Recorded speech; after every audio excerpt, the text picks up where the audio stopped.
Hey everyone, Arthur Gaming here. Welcome to my web series, Unusual Characters. In this web series, I try and show you two builds for a specific class in Dungeons & Dragons. In this case, I'm going to go with the Monk.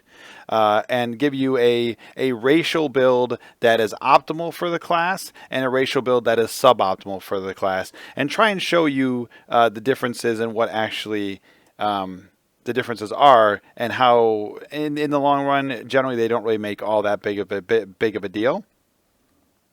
So if we go to D&D Beyond, as you see here, we have the Monk. If we take a look down on the Monk, we'll see that this says Strength and Dexterity, but if you look at the Monk's abilities, Wisdom and Dexterity are very important. So let's go take a look for a race that has a bonus to Wisdom and Dex. Now, I'm just going to use the standard Player's Handbook races. Yes, there are many other options. I didn't want to muddy the waters too much, but I also wanted to make this something more accessible for people. So if you have D&D Beyond, for instance, was what I'm using, and if you have access to the basic rules or the Player's Handbook, you should be able to go ahead and make these. I think these are all basic rules. Yeah, all of them say basic rules. So you should be able to make at least the race for the class. So we're looking for Wisdom and we're looking for Dexterity. There may be an Elf in there. That might be good. Obviously, the Constitution for the Dwarf. I mean, Con's always good, but it's also like strength-based and such, so maybe not so much. Strength and Charisma for the Dragonborn. Intelligence for the Gnome. Half-Elf. I always feel like Half-Elves are good, or a good option. Halfling has the Dexterity version, and I believe there is actually a Wisdom. Half-Orc, not optimal. Human, as I said in other versions of this video and other parts of this series, I think humans are always a good option. Probably top 3 for most of them, and then Tiefling, Charisma, Intelligence. So let's take a look at the Halfling. So I'm going to go here. I'm going to use the Halfling for the optimal because I believe there's a Wisdom-based Halfling as well.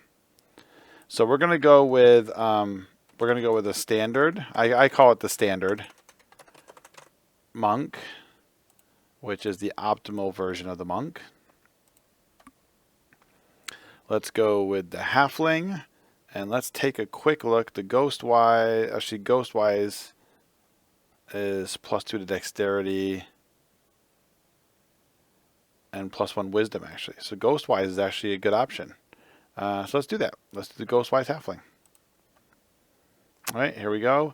As always with D&D Beyond, if you look down here, there is exclamation points, which will tell you if you need to make choices. And actually, I don't think the Ghostwise Halfling is in the Player's Handbook. So let's change that, actually. Let's not do the Ghostwise Halfling. Let's go, let's see, I think the Lightfoot, does that have a bonus to Wisdom?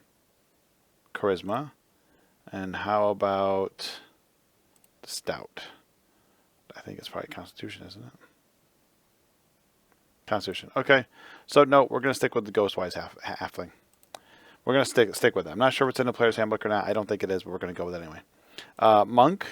We're going to add that class because that's what our class that we chosen. Again, blue exclamation point. These I don't really care about. I'm not here to try and talk to you about skill checks. It's going to probably run along the same gamut as the rest of it that I'm talking about is. Stats, we're going to go with a standard array. We're going to go with, remember, Wisdom and Dexterity are our high ones, right? So we're going to go with Dexterity first, then Wisdom, then Constitution, because I think Constitution should always be in the top 3. It just keeps you alive, so that's important. We'll go with an okay Strength, maybe not so smart, maybe high Charisma. That should be okay. We're going to go with, for options, why don't we go with a Far Traveler, right? Just a wandering monk that travels around doing its thing.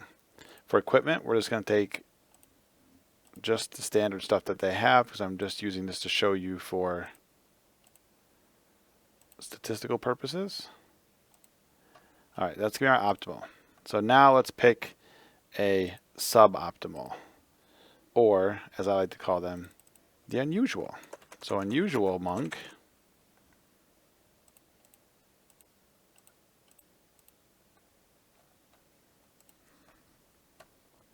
So now our races here, again, wisdom, dexterity, right? So let's go with a gnome. Let's go with a gnome monk. I think that sounds badass. Of course, that makes us two short monks, doesn't it? Because I have a halfling and a gnome monk, which isn't necessarily the best. Well, yeah, let's do it anyway. Let's do it anyway. I think that sounds great. So we'll go with gnome. We'll go with a deep gnome. So the deep gnome monk. Monk. Proficiencies, right? Just, again, just whatever's there for right now. Our standard array, right? So we're going to go again, dexterity 15, intelligence 14, constitution 13. We went, what was it, 10 there, 8 wisdom, I think, 12 charisma. So we'll go with that. Go with the Far Traveler.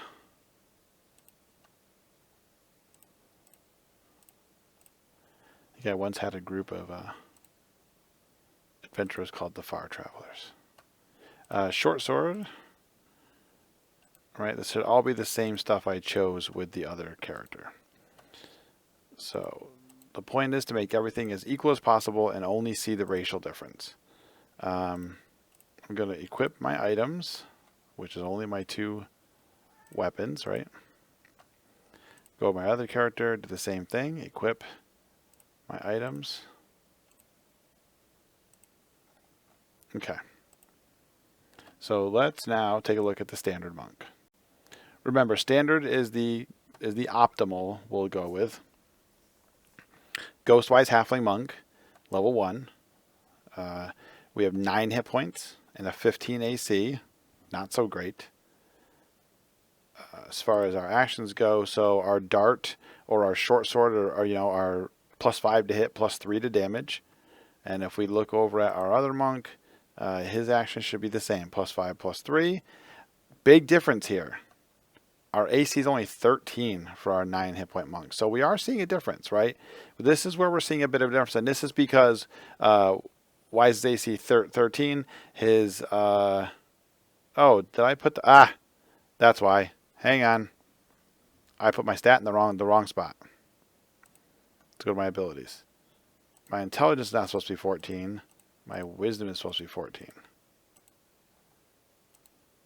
Wow. Almost screwed that up. There we go, 15. So here we go. First level, monk, an optimal build and a suboptimal build based on stat bonuses, and both of our guys are exactly the same. Exact same everything. Bonuses to hit, damage, AC, everything's the same. So now we're going to do this 3 more times. We're going to take each one of these builds that I have, and we're going to level them up 3 times. We're going to do level 5, level 10, level 20. So let's take this optimal monk. Let's raise him to level 5. We'll just choose like Way of the Shadow is fine. Ability score improvement, right? So we're going to do that. We're going to raise our wisdom and our dexterity. Right? Everything else has no exclamation points after it. Do that. Take our suboptimal monk. Do the exact same thing. Level it to 5. Choose the Way of the Shadow. And we will choose to ability score, wisdom, dexterity. Now, yes, could you make this maybe even a little more optimal? You could take some feats that might do something for you. Yeah, we could do all that. I'm really just trying to show you a basic build where I'm showing actual statistical difference between bonuses and damage and that sort of thing. So here's going to be a change, right? Because our halfling had an odd number dexterity. So once we gave him a +1, he went to an even number, and now we're going to see 33 hit points. Armor class 17, and +7 to hit, +4 to damage, right? Whereas our unusual monk is 33 hit points, armor class 15. There's a drop, right? Because the other one must have their wisdom go up too. Yeah, wisdom went up and dexterity went up. So that's where the big jump is. So we're losing some AC here at 5th level. +6 to hit, +3 to damage, compared to +7, +4. So yeah, so 5th level, our non-standard monk or non-optimal monk build has lagged like behind a little bit, but it is just a little tiny bit. I mean, the AC is a little more than a little bit. 2 points is kind of big, but you're going to see as we level them up that those gaps are going to change. They might flop back and forth. Who knows? We're going to take a look and see. But overall, I don't think it makes that big of a difference. So we take our standard monk again. Let's jump him to 10. Go down here. The only different thing we have to choose is just ability scores again. We'll do our wisdom and our dexterity again. And then our unusual, we'll do the same thing. We're going to go here. We're going to jump him to level 10. We're going to go with wisdom, dexterity. See if we make that gap up or not. So our optimal monk build, our Ghostwise Halfling monk, 63 hit points, 17 armor class, +8 to hit, +4 to damage with all of their attacks. Pretty good. Our unusual monk, 63 hit points, 17 armor class, right? So now we've tied again. We've gone back to being tied again. +8 to hit, +4 to damage, +8 to hit, +4 to damage. So now, first level we were tied, 5th level the optimal was better, 10th level we're now tied again. So let's go ahead and let's jump it up to level 20 now. Let's see all kinds of chaos and craziness that happens now.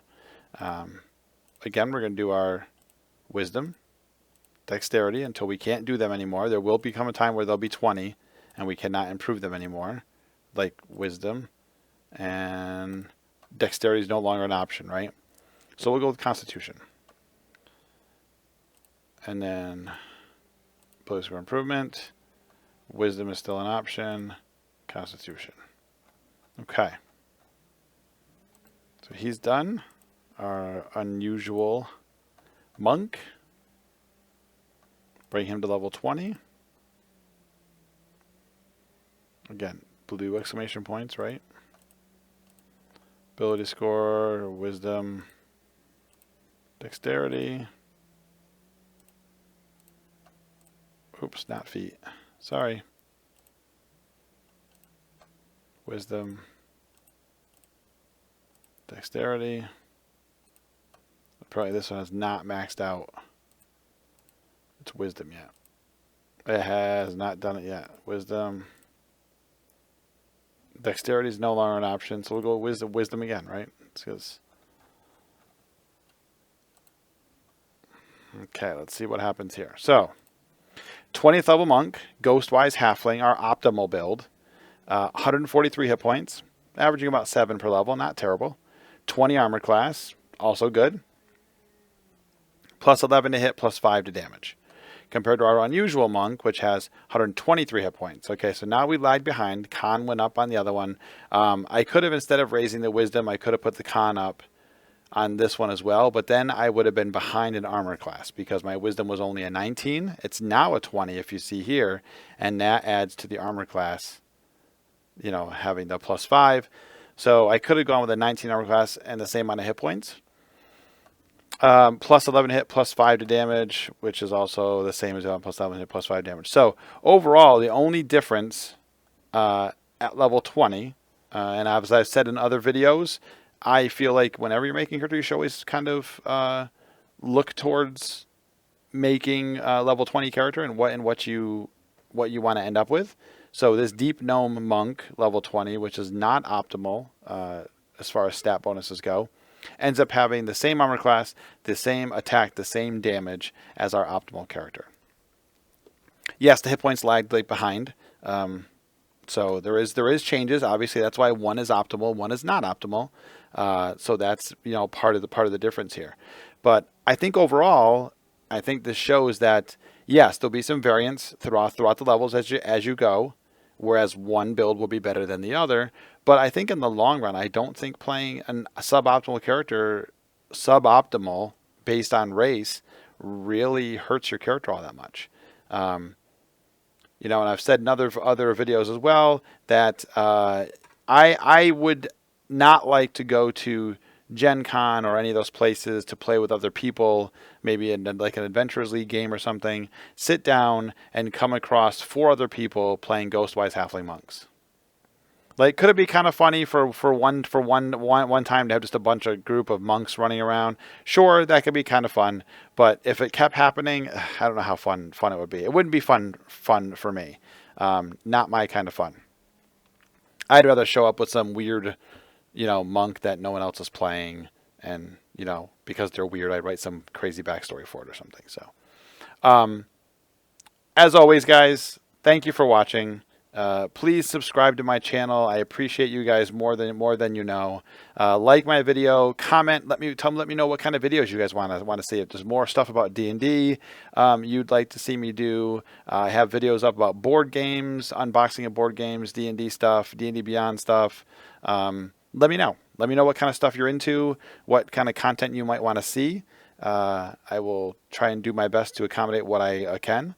As always, subscribe to my videos, like my videos, and follow me on Instagram at the Arthur of Gaming. Let me put it up here at the bottom so you see it. Bang, there it is. So go ahead and follow me on Instagram there. Up there I put, posts about 3D terrain builds that I do for Dungeons & Dragons. I do board game stuff on there, all sorts of gaming related stuff. Accessories, if I find cool new accessories I think you might want to like. I do some giveaways, so I do giveaways on my Instagram and give stuff to people every once in a while. So feel free to follow me. And as always, people, it's a very dangerous world out there, so please stay safe.